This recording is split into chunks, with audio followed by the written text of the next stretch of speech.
you have to be eating the foods that you like and look forward to. People have an idea of what their 20 favorite foods are. That's honestly, that's what they should be eating. That's what they should be eating. And people freak out when they hear that. But hey, man, if you love the foods that you're eating, you're going to stick to your diet. It helps to have an awareness of the food groups as well.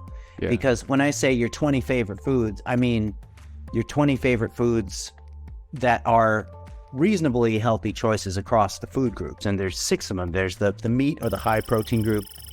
There's the fat group, there's the fibrous vegetable group, and there's the starch group, and then there's the milk group, and then there's the fruit group. So choose your 3 favorite foods across, like in each of those food groups. Choose your 3 favorite ones you like the most. And there's your diet, man. There's your diet. Oh wait, we have